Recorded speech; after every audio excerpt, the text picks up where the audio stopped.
In middle school, I happened to have a lot of free time, all of which I used very wisely. Most of the time, I was either trying to use telekinesis or fantasizing about rap battling my classmates in front of the whole school. This guy ain't no motherfucking MC.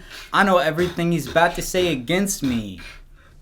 I did eat 7 Salisbury steaks for lunch. But when I wasn't doing one of those things, I was usually reading. And back then, nothing put an anime smirk on my face like reading books about cool guys with swords. One series that really had me swinging that Nerf sword while I listened to Beautiful Letdown on my Mac Mini was Ranger's Apprentice. God, what am I even fucking doing anymore? Ranger's Apprentice is a series of 10 fantasy novels by Australian author John Flanagan, which he originally intended as short stories to get his son into reading. Probably because Pokemon Emerald came out and he was like, sorry dad, I gotta catch them all. Frick off. Ranger's Apprentice follows a teenager named Will who becomes apprenticed to a ranger named Halt. Together they do spy shit for the kingdom and go on a lot of Lord of the Teens adventures. Of course, my Play-Doh eating preteen days are far behind me and my memory of the series is admittedly pretty hazy. Flash forward to me drunkenly downloading the audiobooks on Christmas Eve and slam jamming those bad boys at 200 times speed. Z Thunder, if you're out there, thanks. All cards on the table, I only got through about 3 audiobooks, and I haven't read these since middle school. But here's my basic gist of the series. Spoiler alert, if you haven't read these books, maybe you should have tried to run up more walls in 2009. Will is an orphan that wants an internship, but all the craft masters are like, you're short and that sucks. Until edgy Robin Hood smirks from the corner and says, hey kid, watch me shoot this cool arrow. Will cleans his cottage, and in return, Halt shows him how to shoplift the new Snow Patrol CD. The girl Will likes is still like, you have strong forearms now, but I'm a tall girl. Will gets bullied by this, holy shit, Horse is an e-boy. Will and his bully reconcile when they kill a giant pig together. They get hunted by a Nazgul and Halt's like, put it out you fools, put it out!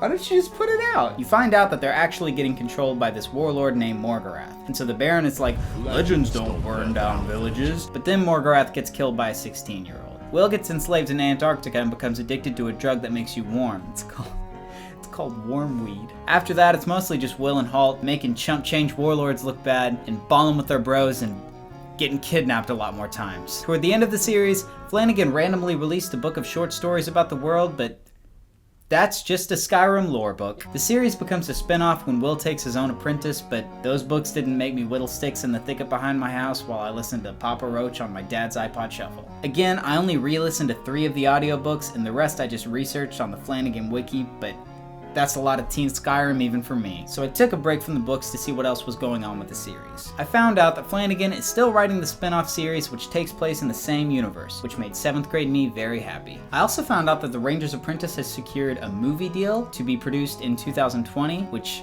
I'm sure will translate very well to the silver screen. To my great surprise, I found out that there was a Ranger's Apprentice themed camp that took place in 2010 where kids were taught archery and sneaking and camouflage. And I missed it! But hopefully there's still a chance for me. Dear John, I know I'm slightly late and 22, but can I please go to Ranger Camp? I still have my throwing knives, but I'm not very good, and my dad says they make me look like a serial killer. Thanks. That should do it. And yet still, I wonder, what potential does Ranger's Apprentice have as a video game? After all, we all know that young adult fantasy adventure novels always translate well to video.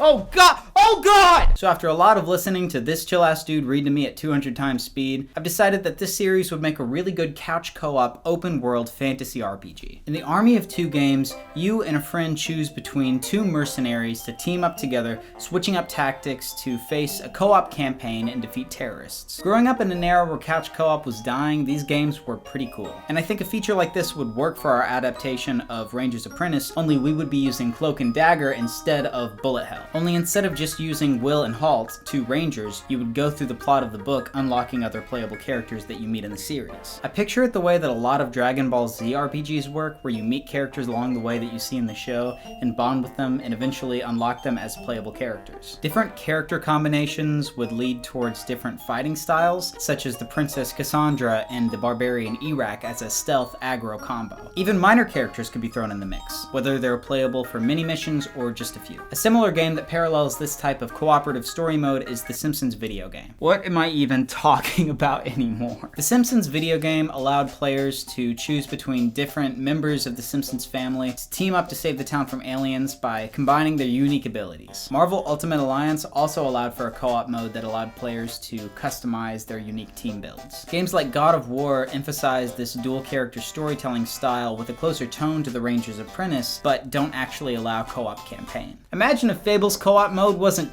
poopy garbage duty backwash garbage water. Aurelin is a large kingdom, diverse with different types of wilderness and cities. This variety breaks up dungeon crawling in the wilderness and city activities such as socializing or shopping. It would provide great verticality in the cities so that you could climb around like you can in Assassin's Creed, as well as the breadth of an open world map. Events in the game won't follow the series of books chronologically. Who needs lore? Not me, Todd. Get out of the way, idiot. Believe me, there is plenty of conflict in Ranger's Apprentice to draw from.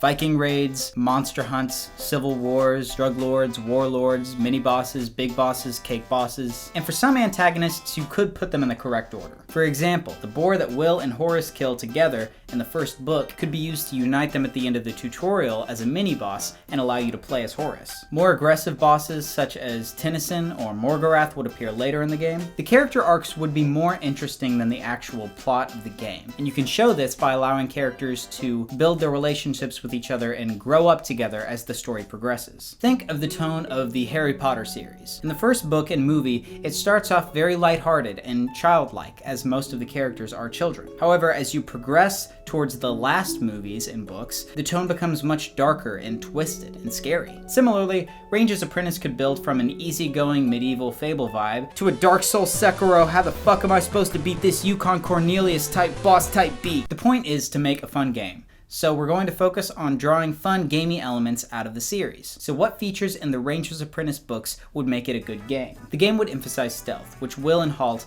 consistently implement in their combat, along with deception. So there could be plenty of opportunities in the combat for players to work together to coordinate and distract and disable enemies quietly. I picture the combat in the game looking a lot like Assassin's Creed or the Arkham games, giving ample opportunity to approach a battle from different angles. As Halt teaches Will, perception is a huge part of being a ranger. So sight would be important when exploring the woods or the cities of the game because there could be a lot of opportunities for the game to set up ambushes for you. The game can incorporate this by filling the roads with bandits or assassins and giving you some kind of eagle vision or detective mode to turn on when you're looking for them. We could also utilize various transportation methods that are shown in the games. There's an arc where Will and Cassandra are captured by Vikings. Viking. Scandian.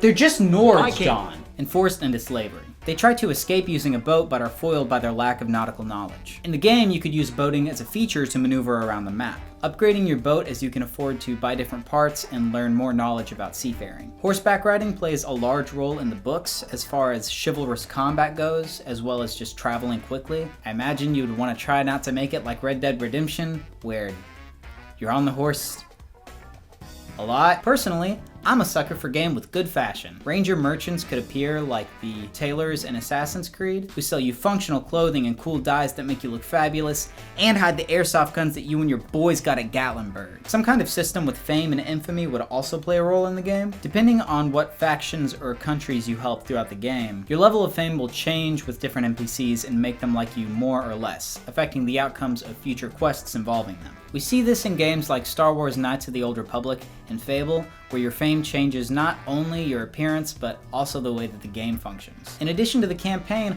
I was thinking this game could also feature a multiplayer combat mode similar to that in Lord of the Rings Conquest. You could compete in different parts of the kingdom that appear in the game for control over fiefs. That way players can call me mean stuff while they no-scope me like Legolas. Overall, I love The Ranger's Apprentice. The character arcs are satisfying, and the action scenes are written incredibly, and Flanagan provides a realistic medieval world building, but I just don't think that you have to follow the plot closely for the game to do justice to the books. Just utilize the elements that make you practice your cool guy anime smirk and do jump kicks at recess, and highlight the themes that are important, like friendship and courage and the triumph of good over evil. High five puke Skywalker. Well, that's about it. You're welcome, John Flanagan and Ubisoft. Please leave a like if you like it, don't forget to subscribe, and let me know what other books that you'd like to see gamified. Also, side note, if you like reading and are interested in getting involved with this at all, I'm thinking about starting some kind of online book club in the weeks leading up to certain videos. I can let you guys know what kind of books I'm doing, and we can read them along together and talk about them. Book clubs are cool. Reading is cool. I'm probably gonna try to get that started sometime in like February or something. Let me know if you're interested. DM me on Instagram or Twitter, or Pony Express or whatever. Next week we'll be turning the novel Swindle by Gordon Corman into a video game. Now if you'll excuse me, I have a letter to deliver and a ranger camp to attend.